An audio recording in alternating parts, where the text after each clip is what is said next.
Garota descobre que seu nariz está crescendo cada vez mais, médico tremer ao ver o interior. Todas as segundas-feiras de manhã, a cidade de Salvador despertava sob o sol escaldante e o cheiro de café queimado ao lado do pão torrado. Na Rua das Palmeiras, os ônibus laranja rolavam pelas ruas entre buzinas e os passos apressados dos trabalhadores.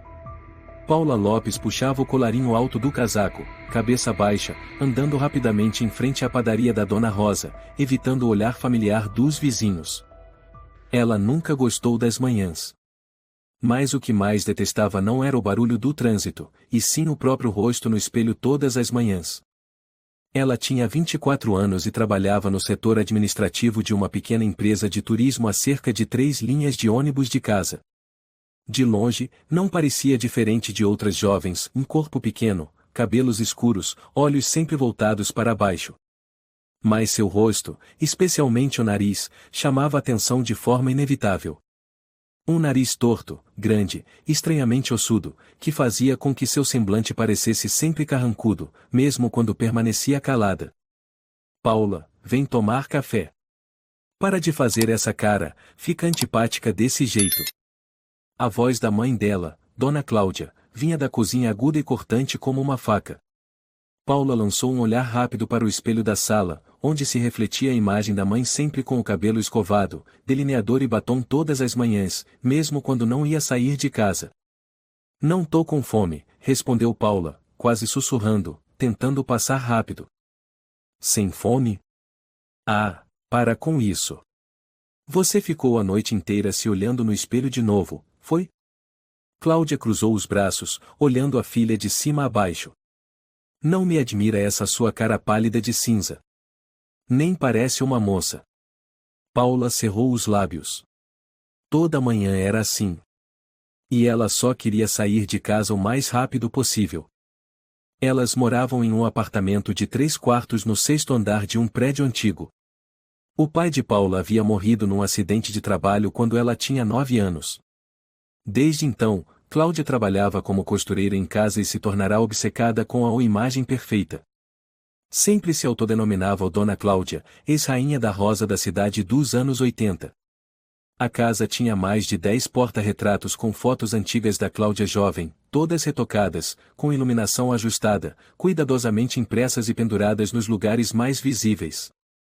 Mulher que não se cuida é que nem cebola jogada no canto, ela costumava dizer. Incontáveis vezes. Paula ouvia essas frases desde os 8, 9 anos. Aos 11, já era obrigada a remover os pelos dos braços e das pernas. Aos 13, Cláudia a fazia andar de salto alto. Mulher tem que saber caminhar com leveza, olhar firme e sorrir. Não pode deixar ninguém achar que é fracassada. E então, aos 14 anos, aconteceu o tal acidente. A menina escorregou na escada da escola. Uma pena. Bateu o rosto com tanta força que sangrou feito uma fonte. Cláudia contava essa versão para os vizinhos, para os médicos, para quem perguntasse. Depois daquele dia, o nariz de Paula ficou inchado por dias, e aos poucos foi se deformando. Mas, estranhamente, ela nunca foi levada a um otorrinolaringologista, nem houve qualquer registro oficial do hospital. Toda vez que Paula mencionava a ideia de procurar um médico, a mãe desconversava. Você tá exagerando. Seu corpo é frágil, você come mal, é só isso. Tem gente que faz rinoplastia, coloca preenchimento. Você só precisa se manter limpa. Para de inventar besteira. Beleza é sensação. Você não sente isso porque não sabe ter autoconfiança. Então Paula se calava. Ano após ano, seu nariz foi ficando mais deformado. As piadas começaram no ensino médio. Colegas a chamavam de "Ó Paula Nariz de Coruja", Paula Pinóquio. Uma vez, ela ficou tão furiosa que brigou e a escola chamou os pais. Cláudia foi até lá e apenas riu. Minha filha é estourada porque tem baixa autoestima. Mas tudo bem, ela vai superar se aprender a aceitar os próprios defeitos. Naquele momento, Paula ficou calada. Já estava acostumada a ver seus sentimentos serem distorcidos, encobertos por esse discurso de superação, força e beleza interior o que a mãe empurrava goela abaixo. Aos 21 anos, conseguiu um emprego de auxiliar administrativa na empresa Turismo Costa do Cacau. Lá, conheceu Laura, uma colega de setor que foi uma das poucas pessoas que não comentou sua aparência nos primeiros dias. Paula, o que você vai comer hoje? Quer almoçar com a gente, eu e a Lúcia? Perguntou Laura na primeira semana. Paula apenas balançou a cabeça e sorriu de canto. Lúcia, uma loira típica de Salvador, olhou Paula por alguns segundos, e então cochichou com Laura, achando que Paula já tinha se afastado. Aquele nariz, e o que será que aconteceu? Parece cirurgia mal feita. Paula ouviu tudo.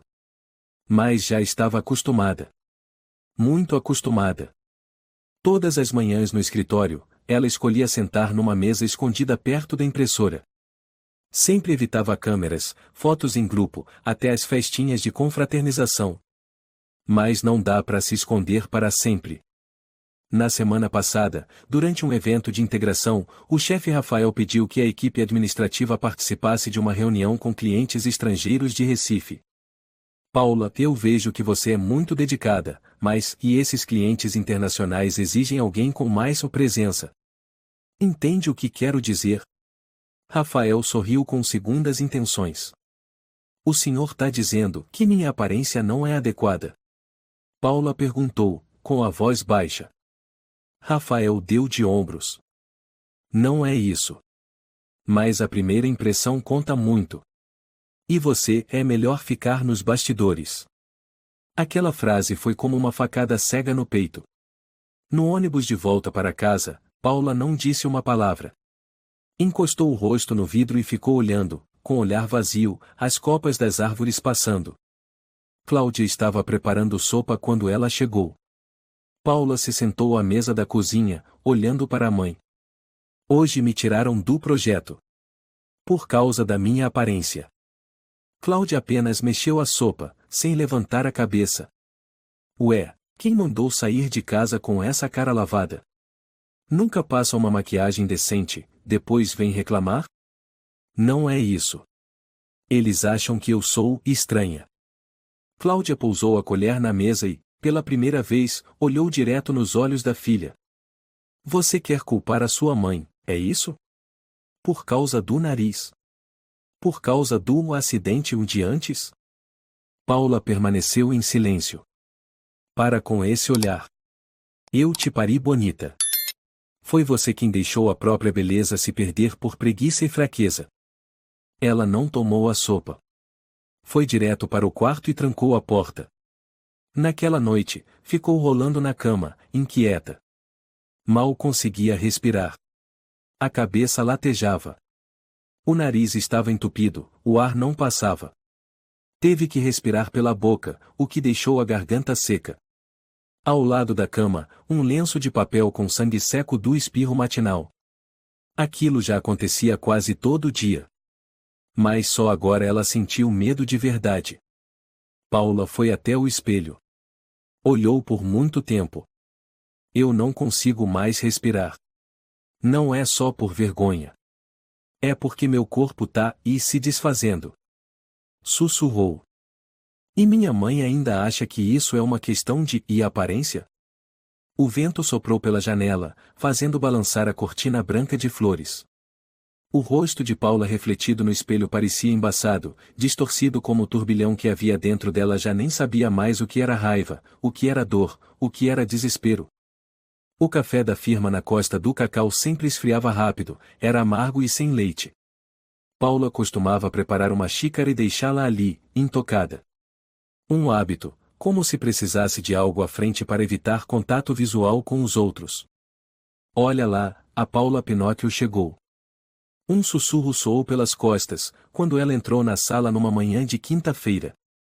Ela reconheceu a voz de Jorge, do setor de TI. A voz dele sempre era mais alta do que precisava ser, especialmente quando havia gente por perto.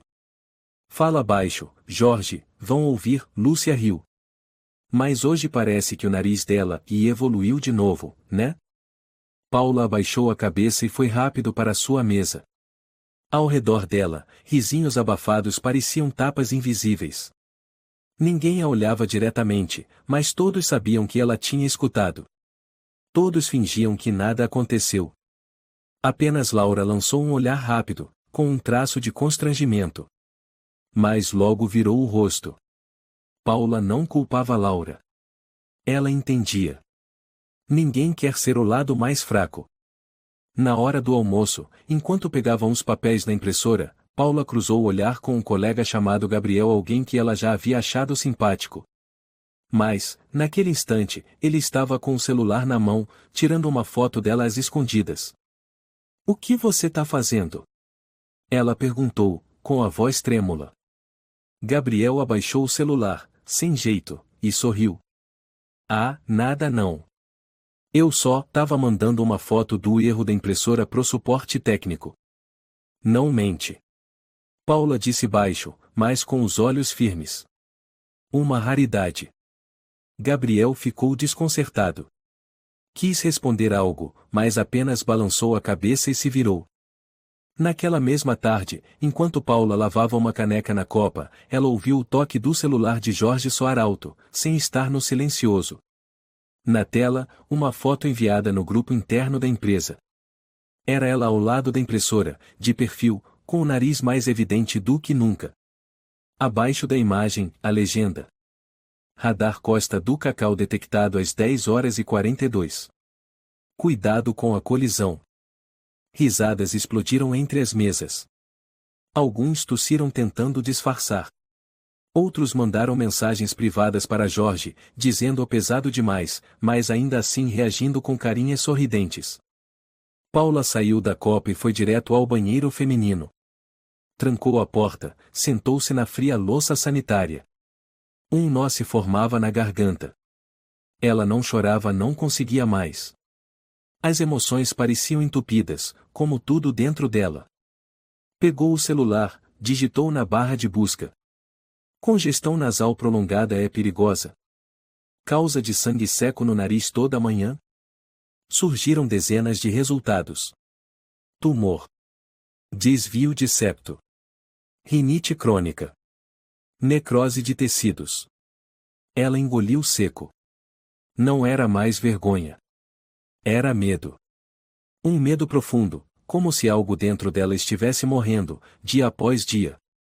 Naquela noite, ao chegar em casa, não falou com a mãe. Mas Cláudia sempre era quem puxava assunto. Chegou, foi. Olho vermelho desse jeito, não me diga que é por causa das besteiras lá da firma, hein? Paula pendurou o casaco, sem responder. Filha, você precisa entender, as pessoas são maldosas mesmo. Mas quanto mais você reage, mais elas pisam. O melhor que você faz é se cuidar. Aquele batom cor de terra que usei outro dia ficaria ótimo em você. Mãe. Paula se virou, olhando-a nos olhos pela primeira vez em horas. Eu não tô bem. Eu não consigo respirar direito. Sangra todo dia. Eu preciso ir ao médico.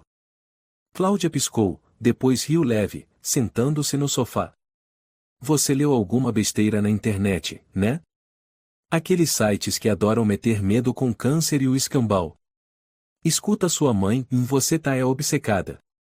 Quanto mais você se preocupa, mais parece que tá piorando. Mas eu tenho dor de cabeça constante. Não durmo direito. Minha garganta seca. Eu não posso continuar fingindo que tá tudo bem. Paula. O tom dela ficou mais grave. Ou você tá falando como se eu quisesse ver minha filha sofrendo? Paula congelou. Não teve coragem de dizer o que pensava. Talvez queira, sim.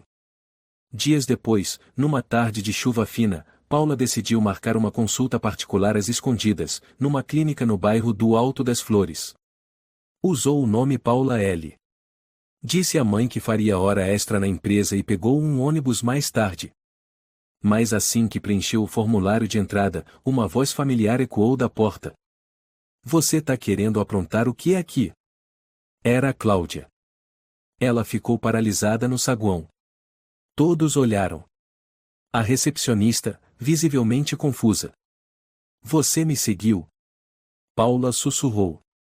Tenho o direito de saber o que minha filha anda fazendo. E eu não vou permitir que você me envergonhe num lugar desses. Vão achar que eu fui negligente, que deixei você ficar doente. É isso que você quer? Mãe, eu não consigo respirar, meu nariz. Cale a boca. Cláudia gritou, apontando o dedo na cara dela.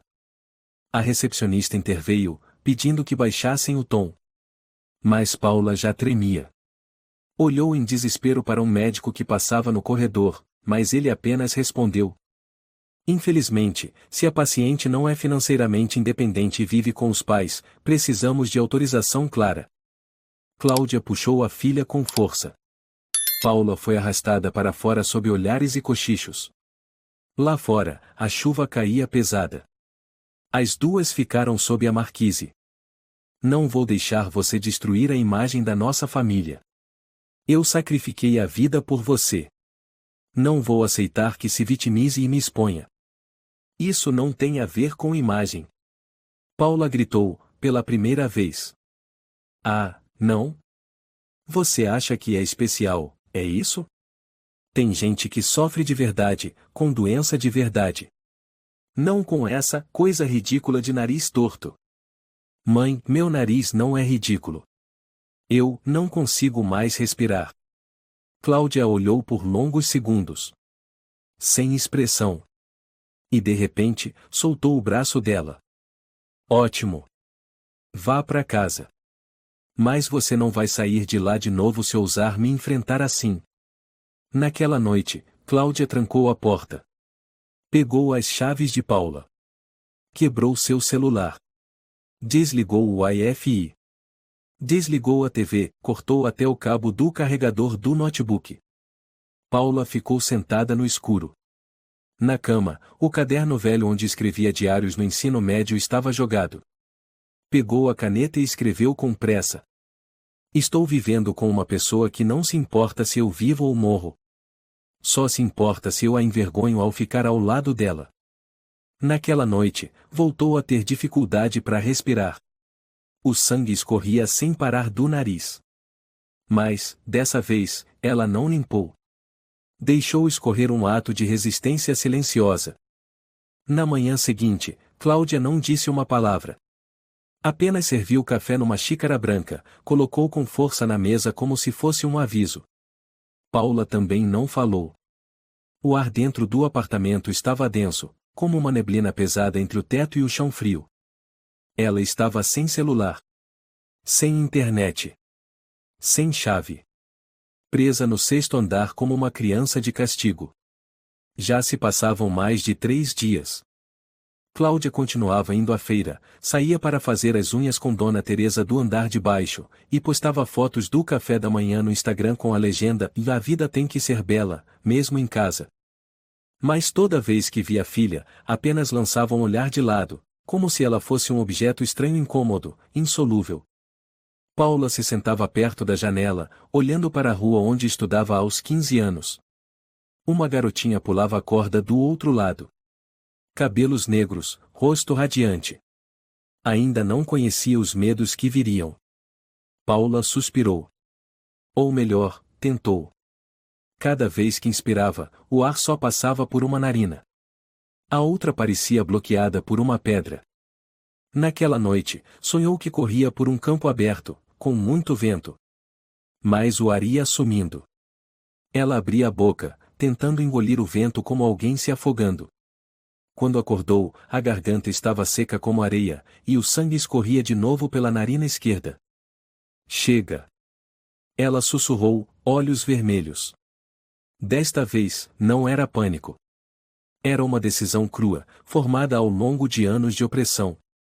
Cláudia havia trancado o armário, mas esquecera o celular reserva que mantinha escondido debaixo da almofada do sofá. Paula encontrou. Ligou. Ainda tinha bateria. Não havia internet, mas ela se lembrava do número de uma única pessoa que poderia ajudar, Antônio Santos, ex-colega do pai, que ainda mantinha contato com a família anos atrás. Paula. A voz rouca do outro lado soou surpresa. Tio Antônio, eu preciso de ajuda. É urgente. Muito urgente. Ele ficou em silêncio por alguns segundos. Depois respondeu: Me manda o endereço. Tô indo. Na manhã seguinte, assim que Cláudia saiu de casa, Paula se trocou às pressas. Um casaco longo escondia o corpo trêmulo. Capuz cobrindo a cabeça. Óculos escuros grandes. Antônio chegou na hora. Estacionou o carro longe da entrada, para não chamar a atenção dos vizinhos. Quando a viu, arregalou os olhos. Meu Deus, você tá muito magra. Pálida feito papel, tá doente há quanto tempo? Paula só respondeu: Eu não consigo respirar. Não falaram muito no carro. O trajeto até a clínica durou 20 minutos, mas para ela pareceu uma eternidade. Olhou pela janela e viu o próprio reflexo deformado, pálido. O nariz vermelho, levemente inchado dos dois lados. A respiração era ofegante, entrecortada. A clínica Nossa Senhora da Luz ficava em um bairro tranquilo. Paredes brancas, plantas ao redor, placa discreta, exatamente por isso ela havia escolhido o lugar. O médico que a atendeu era Miguel Nogueira, otorrinolaringologista, quarentão, conhecido por sua discrição e humanidade. Ele a recebeu com um olhar atento e cauteloso. Senhorita Paula Lopes? Pode entrar. Ela seguiu o médico até a sala de exames, segurando a bolsa com tanta força que as unhas se cravaram na pele da mão. Antônio ficou esperando do lado de fora, sem fazer perguntas. Miguel olhou a ficha de triagem e então começou. Você relatou congestão nasal severa, insônia, dores de cabeça frequentes e sangramento nasal. Correto? Sim. Já, faz muito tempo. Mas piorou nos últimos 6 meses. Você já fez alguma cirurgia no nariz ou sofreu algum acidente grave? A pergunta foi como uma facada. Paula hesitou. Sim, quando eu tinha 14 anos, minha mãe disse que eu caí da escada da escola. Miguel arqueou a sobrancelha. Vá a algum prontuário médico ou diagnóstico daquela época? Não, minha mãe ficou com tudo. Ele assentiu com a cabeça, anotando algo. Depois pediu que ela deitasse na maca, usou uma lanterna para examinar o nariz e introduziu uma microcâmera para a endoscopia. O exame durou cerca de 7 minutos. Ao retirar o equipamento, Miguel permaneceu em silêncio por um tempo. Seu rosto ficou tenso. Paula, você precisa fazer uma tomografia computadorizada imediatamente. Eu suspeito de algo sério na cavidade nasal, pode ser um corpo estranho ou algo pior. Ela engoliu seco. Um corpo estranho? Pode ser algum fragmento artificial, mas está numa posição muito incomum. E seu nariz apresenta sinais de inflamação crônica severa, com áreas de necrose leve. Se não for tratado logo, pode ser perigoso. Miguel fez uma pausa e então perguntou: Você tem um responsável legal? Ainda mora com os pais? Eu moro com minha mãe. Ainda não sou financeiramente independente. Miguel cerrou os punhos. Nesse caso, preciso do consentimento da senhora Cláudia para dar continuidade, especialmente para o exame com contraste. O coração de Paula apertou. Não, impossível. Ela vai impedir. Você tem 24 anos. Mas se é dependente financeiro e o plano de saúde está em nome dela, precisamos da autorização. Sinto muito. Menos de 30 minutos depois, Cláudia apareceu na recepção. Cabelos presos, óculos escuros grandes, casaco bege e uma bolsa escura, aparência de uma senhora da classe média exemplar. Onde está minha filha? Ela perguntou, com a voz fria. A recepcionista ficou atônita. Miguel saiu da sala. Boa tarde. Eu sou o médico responsável. Estávamos justamente tentando entrar em contato com a senhora para... Cláudia não o deixou terminar. Eu ainda não morri e minha filha já me desrespeita ao ponto de ir a um médico sem minha permissão? Miguel franziu a testa. Por favor, mantenha a calma. Paula precisa de atenção médica. Ela não precisa de nada. Está obcecada. Vive às minhas custas e agora se faz de vítima para comover os outros? Eu não permito isso. Miguel tentou manter a calma. Senhora, não se trata de emoções. Eu detectei sinais clínicos sérios. A condição dela pode piorar se não houver intervenção. Você não decide nada. Ninguém vai enfiar bisturi nela enquanto eu estiver viva. Ela gritou. Paula ficou paralisada no corredor. Os profissionais da saúde se entreolhavam, desconfortáveis. Alguns pacientes sentados cochichavam. Miguel se aproximou dela com gentileza. Senhorita Paula, infelizmente, não posso prosseguir se sua mãe se recusa a autorizar o pagamento e liberar os dados médicos. Sinto muito. Cláudia puxou a filha como quem arrasta uma boneca quebrada. Ao chegarem em casa, ela trancou a porta com todas as fechaduras. Pegou o próprio celular antigo e o quebrou diante de Paula. Você quer me trair até esse ponto? A voz dela era gélida. Eu sacrifiquei minha vida inteira para você não ser feia, nem inferior. E é assim que você retribui? Mãe, meu nariz está comprometido. Eu não consigo respirar. A senhora não vê? Eu vejo, sim. Vejo que você perdeu a gratidão. Se tivesse se cuidado, seu nariz estaria bonito. Mas você só sabe se lamentar. É por isso que está assim. Naquela noite, Paula sentou-se diante do espelho do quarto. A luz do abajur oscilava. O reflexo mostrava uma estranha pálida, cinzenta, exausta, desesperada. Ela sussurrou sozinha. Eu não estou conseguindo mais respirar. E minha mãe ainda acha que isso é sobre aparência. Segunda-feira. O sol ardia em Salvador. Paula foi ao trabalho com um chapéu de aba larga cobrindo metade do rosto. Por dentro, sua respiração era curta e cansada, como quem acabará de correr uma maratona. Sentia tontura, os olhos doíam. Segurava uma xícara de café sem lembrar se tinha colocado água quente nela. Laura se aproximou, falando baixo. Paula, você tá bem? Paula assentiu. Um aceno fraco, sem convencer ninguém. Baixou a cabeça sobre a mesa, sem ouvir as piadas de Jorge, sem notar os olhares preocupados ao redor. Poucas horas depois, enquanto digitava um relatório, tudo começou a embaçar como se neblina tomasse conta da vista. O corpo gelou. Um som ecoava dentro da cabeça, indefinido, como se alguém a chamasse de muito longe. Paula!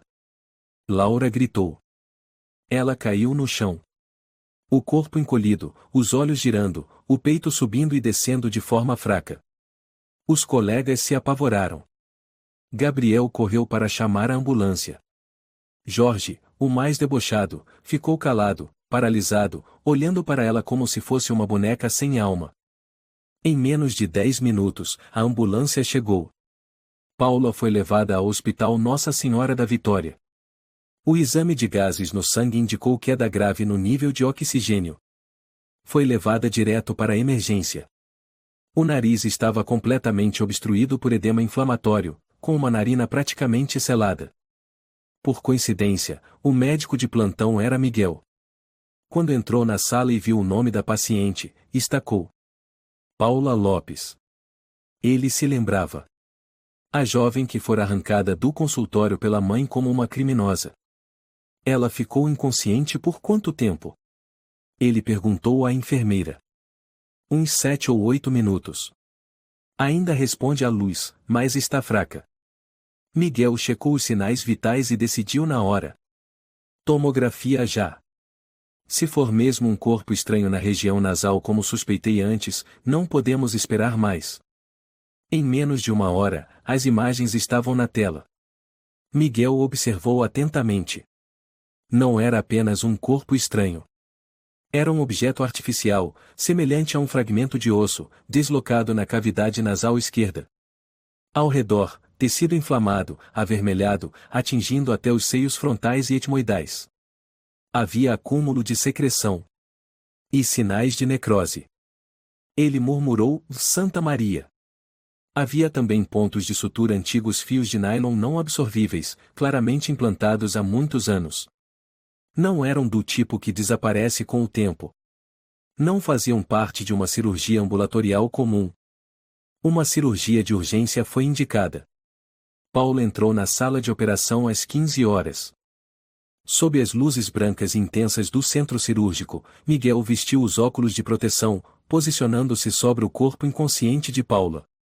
A enfermeira Ana revisou os instrumentos pela última vez. Doutor, vamos fazer endoscopia completa da cavidade nasal, certo? Ana perguntou, tensa. Sim. E grave tudo. Tenho a sensação de que isso não é só uma rinite. Quando a câmera entrou nos seios da Face, Miguel congelou. A tela mostrava nitidamente um fragmento de osso sintético escurecido, já sem a coloração original, agora amarelado, sinal de reação crônica do organismo. Estava fora do lugar, pressionando um nervo nasal, o que explicava as dores de cabeça persistentes. Isso é inacreditável, murmurou. E tinha mais. Atrás do objeto, cicatrizes internas mal formadas, típicas de uma cirurgia feita sem protocolo hospitalar. Tecidos danificados. Cartilagens deterioradas. E nenhuma evidência de intervenção realizada por instituição legalizada. Fios antigos, nylon não absorvível, modelo ultrapassado. Ana, envia esse material para análise histológica. Preciso do nível de infecção. A enfermeira assentiu, ainda pasma. A cirurgia durou mais de 3 horas. Miguel operava enquanto gravava tudo. Sabia que aquele caso não era só médico. Por fim, quando terminou a sutura, Miguel se sentou pesadamente, exausto. Uma jovem de 24 anos, convivendo com isso no corpo há quase 10. E ninguém nunca a levou a um especialista. Nenhum médico se manifestou. 2 horas após a cirurgia, Miguel redigiu o relatório inicial. Sobre sua mesa, a ficha de Paula estava aberta. O campo histórico de procedimentos cirúrgicos só permanecia em branco. Ele fitou aquela linha vazia como se encarasse um corte profundo na consciência da medicina. O telefone de Miguel tocou. Era o cirurgião-chefe do departamento, Dr. Luiz Andrade. Miguel, você tinha razão. Aquele fragmento não era um corpo estranho natural. Era uma cartilagem sintética, inserida por meio de um procedimento endoscópico de rinoplastia. Mas o material usado foi proibido desde 2009. E os pontos de sutura? Fio de nylon não absorvível, usado em cirurgias plásticas clandestinas. Tenho quase certeza de que foi uma cirurgia estética ilegal, provavelmente feita quando a menina ainda era menor de idade. Miguel permaneceu em silêncio por alguns segundos. A paciente disse que caiu da escada aos 14 anos. Foi o que a mãe contou. Mas pelos vestígios, não acredito que tenha sido um acidente. A voz de Luiz ficou mais grave, é preciso notificar a Secretaria de Saúde. Se for mesmo uma cirurgia sem licença e se a mãe estiver envolvida. Miguel interrompeu, decidido, eu vou cuidar disso. Paula acordou por volta das 10 da noite. A luz da sala de recuperação era suave. Havia uma cânula de oxigênio próxima ao nariz. Sua boca estava seca. Abriu os olhos devagar, encarando o teto branco com algumas manchas de umidade. A primeira sensação foi, não era tão doloroso quanto imaginava. Depois veio o cheiro de álcool hospitalar. E por fim, uma voz masculina suave. Paula, você acordou? Miguel estava sentado ao lado da cama, ainda de jaleco, segurando o prontuário. Doutor. Paula sussurrou. Você está na sala de recuperação. Tudo correu bem. Mas preciso conversar com você sobre algo muito sério. Ele se endireitou na cadeira, falando lentamente. Nós encontramos dentro do seu nariz um fragmento de cartilagem sintética mal posicionado, que estava ali há muitos anos. Havia também pontos de sutura antigos e tecido inflamado com necrose. Receio que você tenha passado por uma cirurgia plástica não autorizada quando ainda era criança. Paula franziu a testa, como se não acreditasse no que ouvia. Cirurgia, o quê? Miguel a olhou longamente. Você foi submetida a uma rinoplastia. Provavelmente aos 14 anos. Mas sem anestesia adequada. Sem pós-operatório. E com certeza, sem nenhum registro médico oficial. Paula prendeu a respiração. Lembrou-se do rosto de Cláudio, olhar frio, as palavras que sempre cortavam qualquer questionamento. Foi só um acidente. Você caiu da escada. Não. Isso não podia ser verdade. Mas fragmentos de memória emergiam. A dor estranha naquela época. O hematoma no rosto, num lugar que não fazia sentido. O pânico da mãe, mas sem levá-la ao hospital. Tudo coincidia com o que Miguel dizia. Paula levou a mão ao rosto. Sentiu o curativo bem firme sobre o nariz. Mas já não havia mais dor. Nem obstrução. Nem sangue. Ela chorou. Não de dor. Mas porque, pela primeira vez, alguém havia tocado a verdade. Sem floreios. Sem mentiras. Miguel colocou a mão suavemente no ombro dela. Você não é louca. Nem fraca. Nem obcecada. Você sobreviveu a algo cruel, que ninguém jamais deveria ter que suportar. 3 dias após a cirurgia, Paula foi transferida para um quarto individual. Estava sentada com o corpo apoiado em travesseiros, segurando um caderno entregue pelo médico.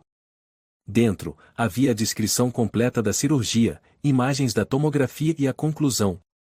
Intervenção cirúrgica irregular com indícios de procedimento estético ilegal. Miguel entrou no quarto com uma pasta amarela nas mãos e expressão tensa. Encontramos algumas pistas. Começou. Sobre minha mãe. Paula perguntou com voz seca. Não apenas isso. Solicitei uma revisão dos registros de cirurgias privadas em Salvador nos últimos 15 anos. Encontramos uma clínica antiga chamada Clínica Aurora, fechada em 2016 por violar normas sanitárias. A data coincide com o ano em que você tinha 14. Miguel espalhou os papéis sobre a mesa e apontou um nome. Dr. Ricardo Moreira, médico responsável pela clínica. Ele já foi denunciado por usar materiais não autorizados em rinoplastias feitas em menores de idade. Há vários prontuários de pacientes com idade próxima à sua. Suspeitamos que um deles seja o seu. Como o senhor pode ter certeza? Paula se inclinou para a frente. Miguel mostrou uma cópia de um formulário de tratamento de 2014. O nome estava apagado, mas o número do prontuário era PL14F, muito semelhante ao nome e idade de Paula naquele ano. A sigla PL pode ser de Paula Lopes. E este foi o único caso naquele ano com técnica de endoscopia com sedação parcial e extremamente arriscada para adolescentes. Paula encarou o papel. Suas mãos tremiam. Lembranças esparsas dos 14 anos voltaram como ondas quebrando nas pedras. Ela se lembrava de estar deitada numa sala com luzes fortes. Um homem segurava uma seringa, dizendo rápido: vai doer só um pouquinho, mocinha. Fecha os olhos. Depois disso, tudo ficou turvo. E veio a dor. Tanta dor que ela desmaiou.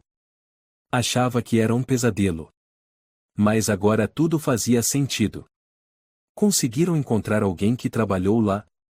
Ela perguntou, como quem se agarra a uma esperança. Miguel assentiu. Uma ex-funcionária chamada Isabel Souza. Mora atualmente em Feira de Santana. Liguei para ela. Ela aceitou conversar, mas quer falar apenas com você.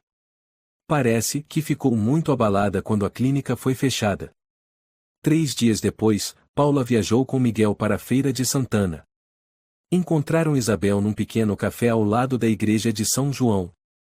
A senhora Isabel tinha pouco mais de 50 anos, cabelos grisalhos encaracolados, usava óculos de leitura. Assim que viu Paula, seus olhos se arregalaram e depois se abaixaram. Menina, é você mesma. Disse com a voz trêmula.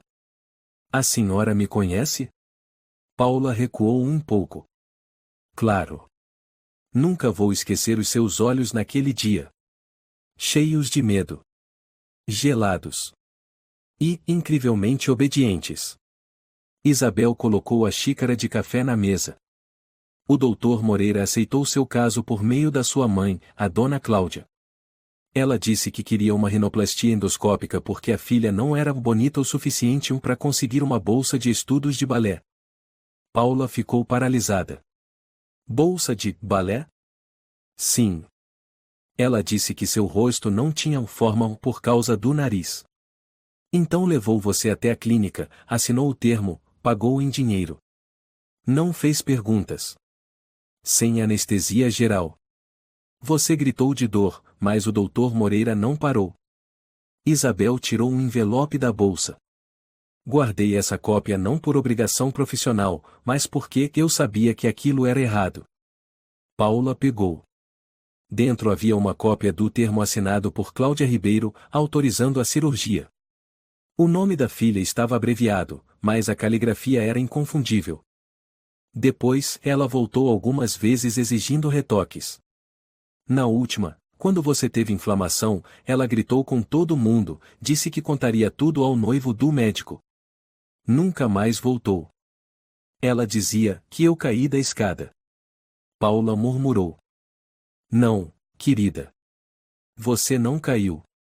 Você foi colocada numa mesa cirúrgica. E foi cortada. Miguel apertou as mãos, firme. Obrigado, Dona Isabel. Isso vai nos ajudar a comprovar o nível de violação ética e sanitária. Isabel sorriu tristemente. Espero que sim. Essa menina foi traída antes mesmo de saber o que a palavra cirurgia significava. De volta a Salvador, Miguel redigiu uma solicitação formal de investigação. Enquanto isso, Paula seguia internada sob observação. Um psicólogo foi designado para acompanhar o quadro de transtorno pós-traumático. Numa tarde, Laura apareceu para visitar. Levou um pequeno buquê de tulipas e um jornal. Você viu isso? Perguntou, sentando-se ao lado da cama e mostrando a capa do correio. Cirurgia ilegal em adolescente, vítima rompe o silêncio depois de 10 anos. Abaixo, havia uma foto desfocada de Paula criança, retirada de um blog antigo de Cláudia. Outra mostrava a antiga clínica Aurora, hoje abandonada. Paula leu linha por linha. O texto não citava seu nome completo, mas qualquer um que a conhecesse reconheceria. As redes sociais começaram a fervilhar. No mesmo dia, uma ex-vizinha, Dona Clara, publicou um texto longo no Facebook. A Dona Cláudia obrigava a filha a usar vestidos de festa até para ir ao mercado. Toda vez, tirava foto, ajustava ângulo, editava. Teve vez que a menina estava com febre e mesmo assim teve que posar. Não me espanta que as outras coisas também sejam verdade. Os jornais repercutiram. Um telejornal vespertino mostrou antigas entrevistas de Cláudia sobre a cultura da beleza no lar. O público começou a perceber que aquela aparência perfeita tinha sido construída sobre dor e controle. Na tarde seguinte, um investigador da Secretaria de Saúde chegou ao hospital. Miguel entregou todo o dossiê, as imagens endoscópicas, os resultados da cirurgia, o depoimento de Isabel e o escaneamento do termo de consentimento da época. Vamos encaminhar tudo ao Ministério Público. Pode haver abertura de processo por violação dos direitos da criança, intervenção corporal sem autorização legal e obstrução de tratamento médico, disse o investigador, anotando sem parar. Paula estava sentada silenciosamente num canto da cama, a cabeça enfaixada de branco. Ela já não tremia mais. Sentia apenas um estranho vazio, como se acabasse de sair de uma escuridão de 10 anos, mas a luz ainda não fosse quente o suficiente para aquecer. Miguel se aproximou. Paula.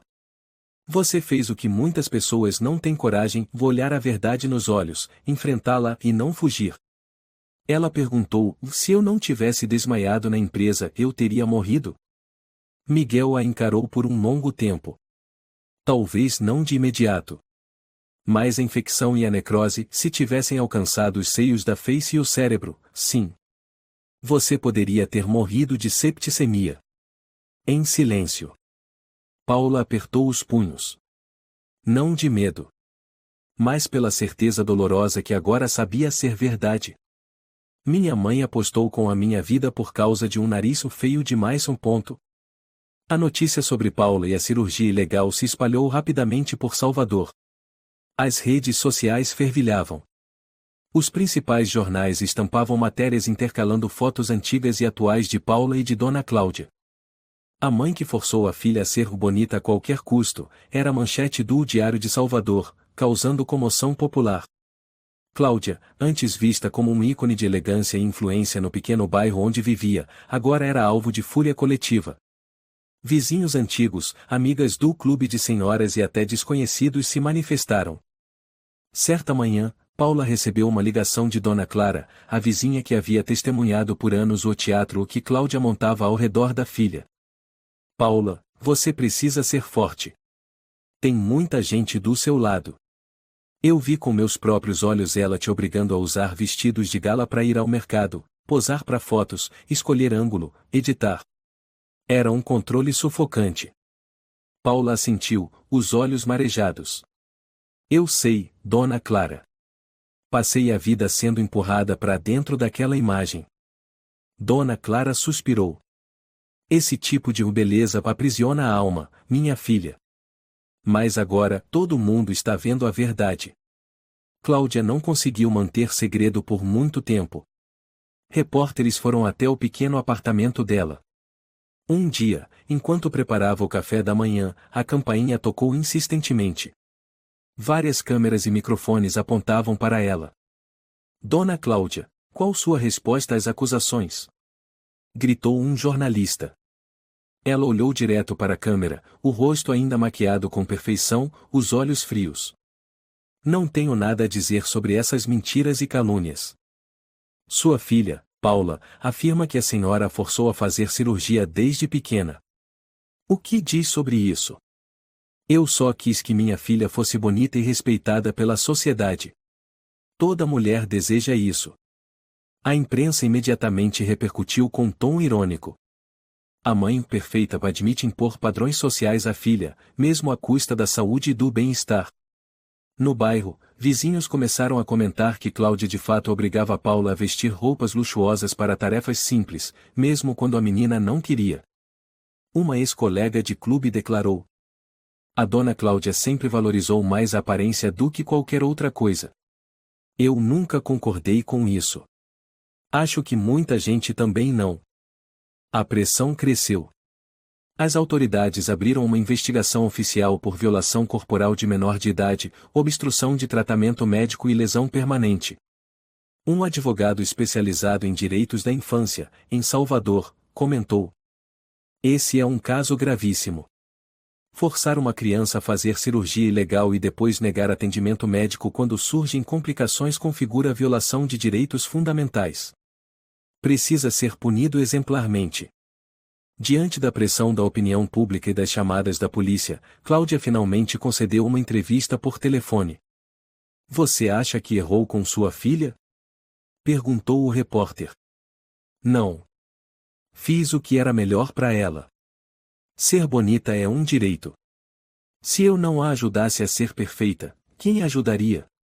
Respondeu Cláudia, com a voz ainda firme e confiante.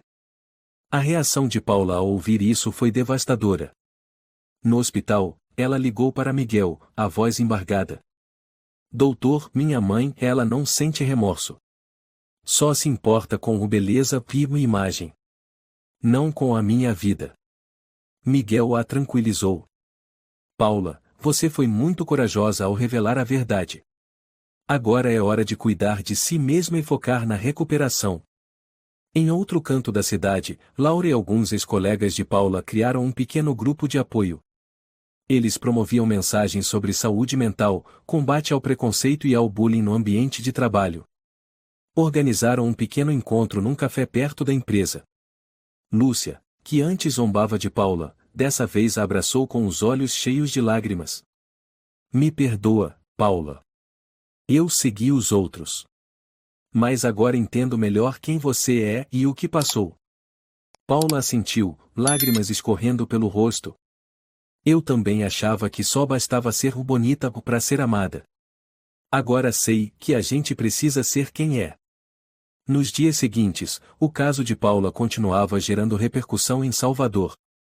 Sua história tornou-se um símbolo da luta contra os padrões de beleza impostos e desumanizantes. A imprensa entrevistou médicos, advogados e ativistas sociais que conheciam o caso. Um artigo especial publicou: a história de Paula não é só uma dor pessoal, é um alerta sobre os direitos das crianças e as amarras invisíveis que impedem as pessoas de viverem suas verdades. Paula sabia que o caminho pela frente ainda seria longo e cheio de obstáculos. Mas, ao menos, ela não estava mais sozinha na escuridão. Ela olhou pela janela do hospital. A luz da tarde atravessava os galhos, espalhando raios dourados. Mesmo com dor e cansaço, sentia uma leve esperança acendendo no coração. Paula abriu os olhos devagar na sala de recuperação. A luz suave irritava um pouco, fazendo-a semicerrar os olhos enquanto observava o entorno. O nariz enfaixado, respirava com dificuldade através da cânula de oxigênio. A garganta ardia, e sua voz saiu fraca ao tentar chamar: mãe. No canto do quarto, Cláudia estava sentada sozinha num sofá antigo, em silêncio, encarando a tela do celular. Ao ouvir a filha, não se virou. Paula franziu o rosto, os olhos cheios de lágrimas. Você acordou? A voz da mãe era fria, sem emoção. Dói. Eu não consigo respirar direito. Cláudia soltou um suspiro sarcástico. Isso é consequência de você ter desobedecido a sua mãe. Nunca imaginei que fosse capaz de me trair assim. Paula tentou se erguer, mas a dor a forçou a recuar. Cláudia não se mexeu, permaneceu ali, olhando vazia. Nos dias que se seguiram, Cláudia foi se afastando. Não perguntava mais, não demonstrava preocupação. Algumas vezes, Miguel havia parada do lado de fora do quarto, sem coragem de entrar. Numa dessas vezes, Miguel a abordou com cuidado. Dona Cláudia, precisa de alguma coisa para ajudar sua filha? Ela o encarou com olhos cortantes. Não tenho nada a dizer ao senhor. Só me importo com uma coisa, em que minha filha saiba qual é o lugar dela. Miguel ficou em silêncio. Sabia que por trás daquelas palavras havia dominação e controle implacável. Paula permanecia sozinha na cama, sentindo-se abandonada mais uma vez. As lágrimas escorriam no rosto, mas ela não chorava alto. A solidão era tão grande que já não havia força para desabar. Numa tarde, Laura voltou para visitá-la, levando pequenos presentes e um diário antigo que Paula havia escrito quando era criança. Paula, você não está sozinha. Eu e todo mundo estamos com você. Disse Laura com ternura.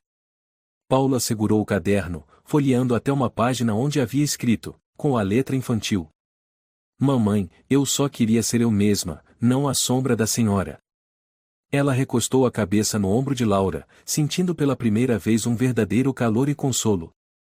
Paula, disse Miguel, ao fazer sua última visita antes da alta hospitalar, lembre-se de que a cura não é apenas física. É também da alma. Temos um grupo de apoio, e eu vou apresentá-la a uma terapeuta especializada. Paula olhou para ele, os olhos cheios de gratidão, mas também de tristeza.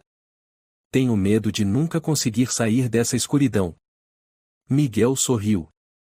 Desde que você não desista da luz. No dia em que Paula deixou o hospital, ela atravessou as grandes portas da sua antiga vida com uma bagagem pesada.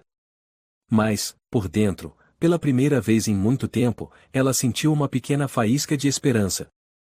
Sua mãe havia ido embora, sem voltar, deixando para Paula um vazio impossível de descrever. Mas ela sabia que não estava sozinha.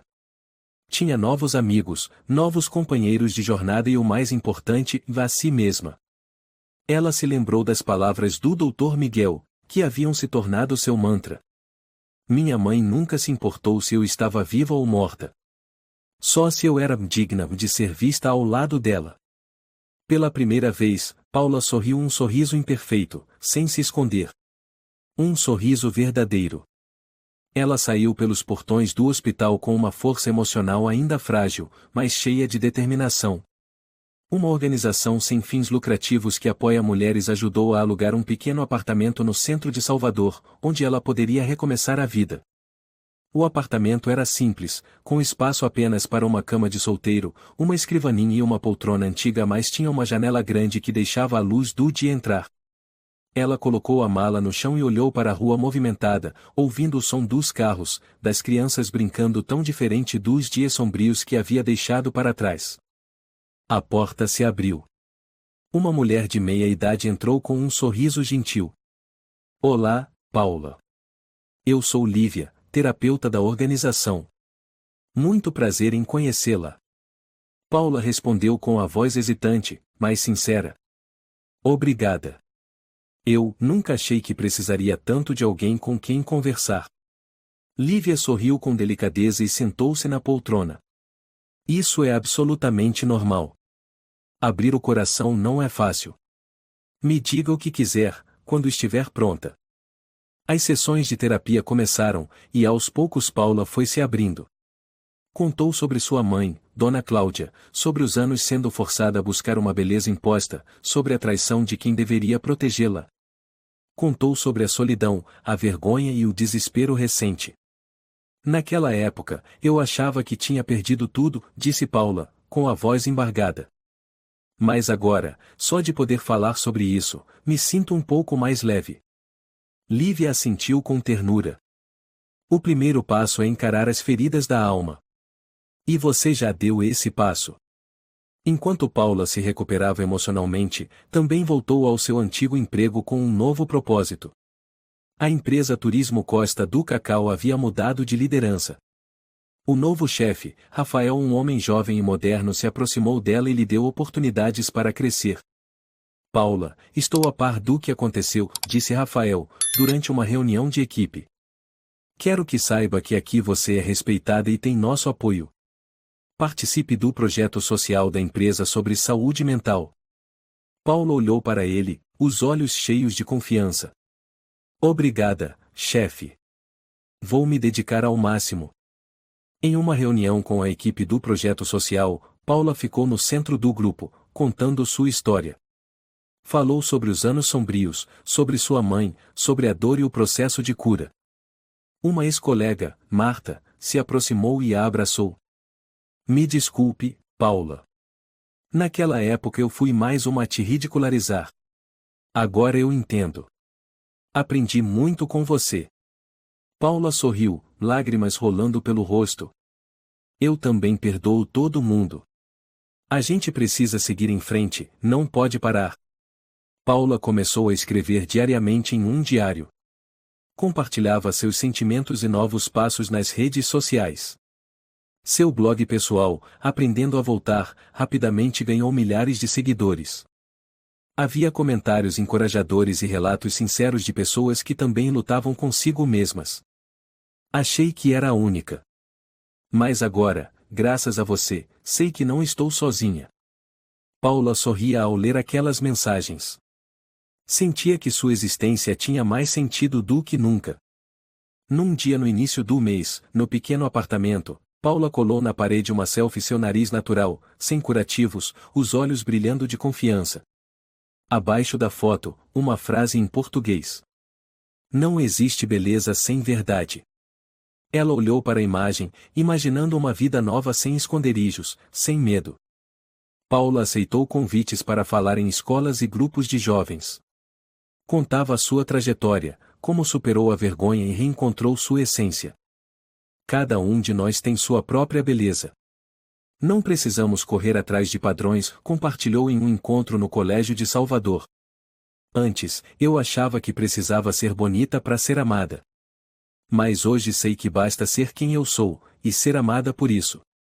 Numa noite, no auditório do Centro Cultural da cidade, Paula subiu ao palco sob os holofotes, recebendo aplausos calorosos e intermináveis. Todos sorriam, aplaudindo aquela mulher que fora tão ferida, mas que agora se erguia com força. Sua voz ecoou, carregada de emoção. Obrigada por ouvirem minha história.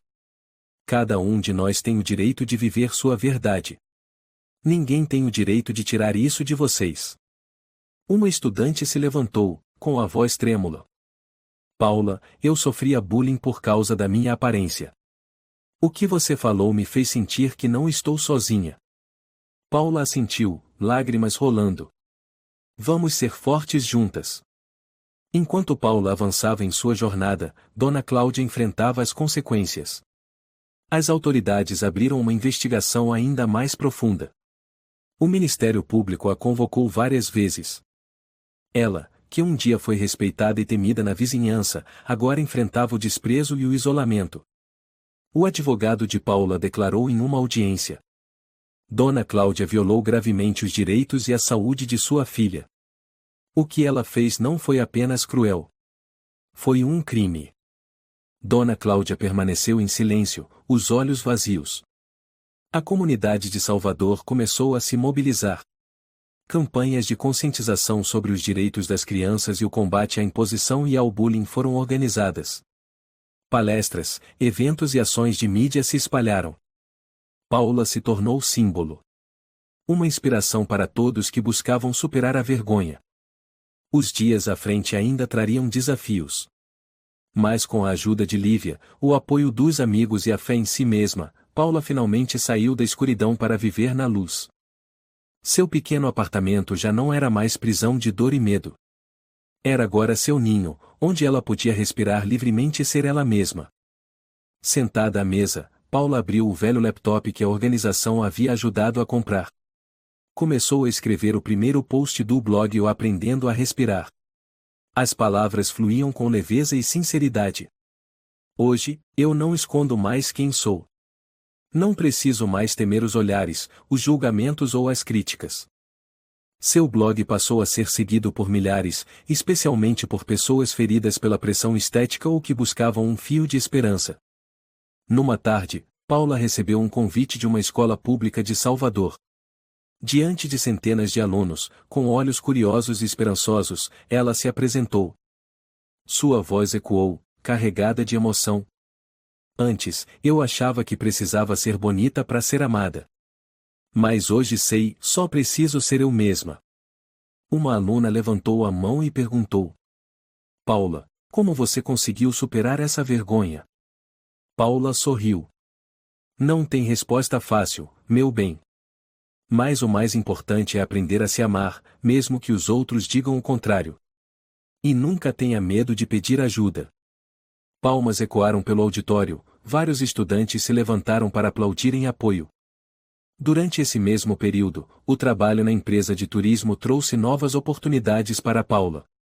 Sob a liderança do chefe Rafael, ela foi incumbida de participar de um projeto social voltado à saúde mental. Paula, eu confio em você, disse Rafael. Use sua história para ajudar outras pessoas. Paula respondeu, com os olhos cheios de entusiasmo. Vou dar o meu melhor. Numa noite após o expediente, Paula organizou um pequeno encontro com colegas de trabalho e novos amigos. Laura, a ex-colega que antes havia seguido a maioria ao zombar dela, se aproximou e a abraçou apertado. Me desculpa, Paula, por não ter entendido e ter seguido os outros, disse Laura, com a voz embargada. Paula apertou sua mão, com um olhar cheio de perdão. Eu também achava que precisava ser bonita para ser amada. Agora entendo que basta ser quem a gente é. O grupo sorriu junto, e o som das risadas parecia dissipar todas as sombras do passado. Enquanto Paula construía uma nova vida, Dona Cláudia enfrentava uma rigorosa investigação das autoridades. As acusações de obrigar a filha a uma cirurgia ilegal, de impedir tratamento médico e de causar danos graves a longo prazo a colocaram no centro de um turbilhão jurídico. Um advogado especializado em direitos da criança declarou durante a audiência: Dona Cláudia violou de maneira grave os direitos da filha, causando-lhe sofrimento físico e psicológico durante anos. Os relatórios do Dr. Miguel e o testemunho de Isabel Souza foram apresentados como evidência. Diante do tribunal, Cláudia manteve-se em silêncio em boa parte do tempo, respondendo apenas com frases curtas e frias.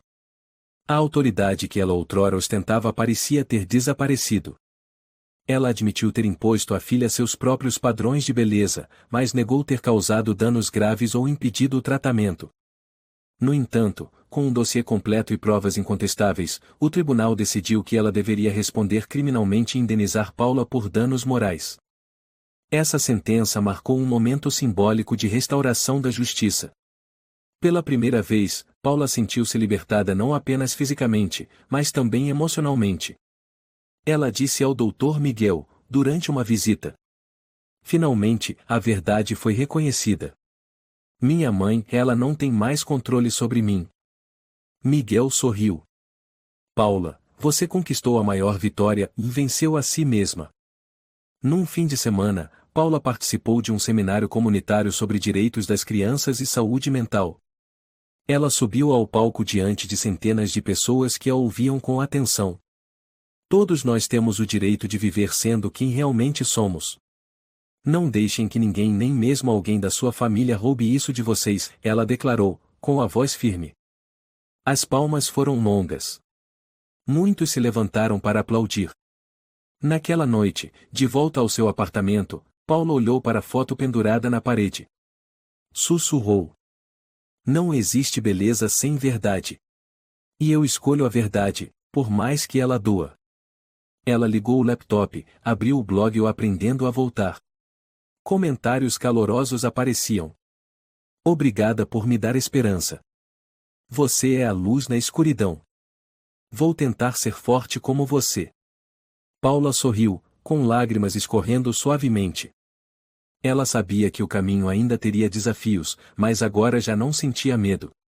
Porque tinha a força da verdade, do amor próprio e da comunidade ao seu lado.